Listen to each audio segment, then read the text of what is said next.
Hi friends, आप लोग कैसे हैं। आशा करते हैं अच्छे ही होंगे, अपनी अपनी ज़िंदगी में स्वस्थ और मस्त होंगे।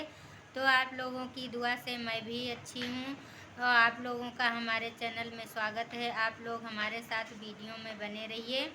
और मैं अभी एक कहानी सुनाऊंगी, अगर अच्छी लगे तो लाइक ज़रूर करना फ्रेंड्स। इस कहानी का नाम है 3 सवाल। और यह कहानी अकबर बीरबल की है। तो अगर आप लोगों को पसंद आए तो लाइक ज़रूर करना फ्रेंड्स। अकबर बादशाह बीरबल की बुद्धि की परीक्षा लिया करते थे और उनसे तरह तरह के सवालों का जवाब किया करते थे। लेकिन बीरबल भी जितने भी अकबर बादशाह सवाल पूछते थे उनका सही उत्तर ज़रूर बताते थे। इसी तरह एक बार अकबर बादशाह ने बीरबल से 3 सवाल किए थे। तो अकबर बादशाह का पहला सवाल था, ईश्वर कहाँ रहता है। और दूसरा सवाल था, ईश्वर कैसे मिलता है। और तीसरा सवाल था, ईश्वर क्या करता है। तो ये तीनों प्रश्नों को सुनकर बीरबल चुप रहे और कुछ भी नहीं बोले। जरा देर सोचकर कहने लगे, महाराज, इन तीनों प्रश्नों का जवाब मैं आज नहीं दे पाऊंगा और इन तीनों प्रश्नों का जवाब मैं कल दूंगा, इसलिए हमें एक दिन की मोहलत दी जाए। तो अकबर बादशाह ने बीरबल की बात सुनकर कहा, ठीक है, इन प्रश्नों का जवाब आप कल दीजिए, लेकिन प्रश्नों का जवाब ज़रूर दीजिएगा। बीरबल ने कहा, ठीक है महाराज, मैं आपके प्रश्नों का जवाब कल ज़रूर दूंगा।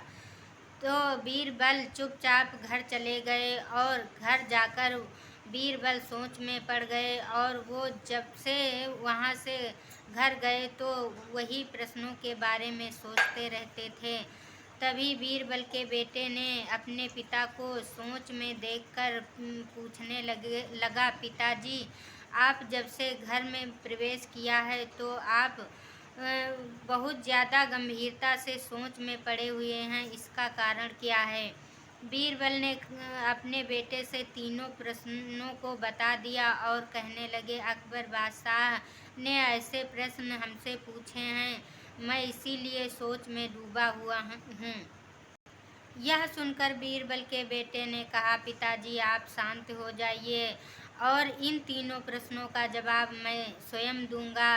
अकबर बादशाह के समक्ष ही मैं तीनों प्रश्नों के जवाब दूंगा। तो यह सुनकर बीरबल थोड़ा शांति भाव से कहने लगे, बेटा, ये क्या तुम्हें इन प्रश्नों का जवाब पता है। बीरबल के बेटे ने कहा, जी पिताजी, इन तीनों प्रश्नों का जवाब मुझे पता है और अकबर बादशाह के समक्ष मैं तीनों प्रश्नों का जवाब दूंगा। बीरबल ने कहा, ठीक है, चलो, मैं आपको कल लेके अकबर बादशाह के वहाँ चलूँगा और तीनों प्रश्नों का जवाब स्वयं देना। सुबह हुई, बीरबल अपने बेटे को लेकर अकबर बादशाह के दरबार में उपस्थित हुए और सभी सिपाहियों को बुलाया गया। तभी अकबर बादशाह सिंहासन पर बैठे हुए थे। तो बीरबल के बेटे ने अकबर बादशाह से कहा कि महाराज, आप चीनी घुला हुआ दूध अपने सिपाहियों से मंगवा दीजिए।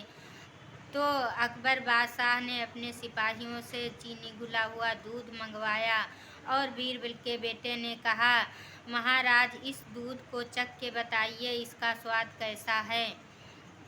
तभी अकबर बादशाह ने दूध को चखा और कहा, इसका स्वाद तो मीठा है। तो बीरबल के बेटे ने कहा, यही महाराज, क्या इसमें चीनी दिखाई दी। तो बादशाह अकबर ने कहा, नहीं, चीनी तो इस दूध में घुल गई होगी। तभी बीरबल ने कहा, तो इसी तरह से जो ईश्वर है हर एक वस्तु में घुला हुआ है और हर वस्तु में व्याप्त है, हम लोगों को दिखाई नहीं देता है। ऐसी कोई वस्तु नहीं है जिसमें ईश्वर नहीं है। तो बीरबल के जवाब पर अकबर बादशाह सहमत हो गए और कहने लगे, हाँ, तुम्हारी बात सही है।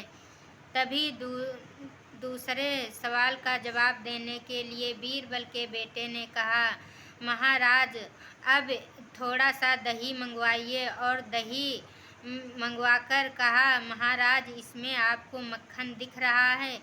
तो अकबर बादशाह ने कहा, मक्खन का पता तो मथने पर चलेगा।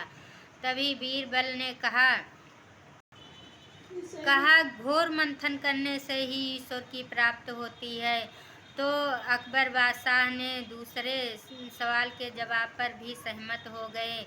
तो बीरबल के बेटे ने तीसरे सवाल का जवाब देते हुए कहा, महाराज, मैं तीसरे सवाल का जवाब तभी दूंगा जब आप हमें अपना गुरु मान लोगे। अकबर बादशाह ने कहा, ठीक है, चलिए मैं आपको अपना गुरु मानता हूँ। तभी बीरबल के बेटे ने कहा, महाराज, तो गुरु तो हमेशा ऊंचा स्थान गुरु को प्राप्त होता है, तो आप नीचे आ जाइए और मैं ऊंचा स्थान प्राप्त करूंगा।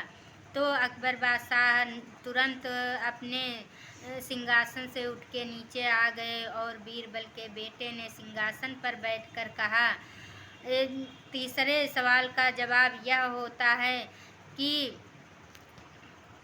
ईश्वर पल भर में राजा को रंक और रंक को राजा बना देता है। यही है तीसरे सवाल का जवाब। और तीनों सवालों का जवाब सही देखकर सभी दरबारी और सिपाही लोग बहुत खुश हुए और बीरबल के बेटे पे भी अकबर बादशाह बहुत खुश हुए और उनके बेटे को भारी इनाम दे करके उनको वहाँ से विदा किया। तो आज की कहानी कैसी लगी आप लोग कमेंट करके ज़रूर बताना। तो फ्रेंड्स, इस कहानी से हमें सीख मिलती है कि ईश्वर हर जगह है, हर वस्तु में व्याप्त है, सिर्फ हम लोगों को दिखता नहीं है। और परमात्मा हर किसी को नहीं दिखता है। घोर तपस्या करने के बाद ही परमात्मा की प्राप्ति होती है। और अगर ईश्वर चाहे तो एक पल में बड़े बड़े राजाओं को भिखारी बना देता है और भिखारियों को राजा बना देता है। इस कहानी से हमें यह सीख मिलती है कि ईश्वर कुछ भी कर सकता है। तो आज की कहानी कैसी लगी आप लोग कमेंट करके ज़रूर बताना फ्रेंड्स।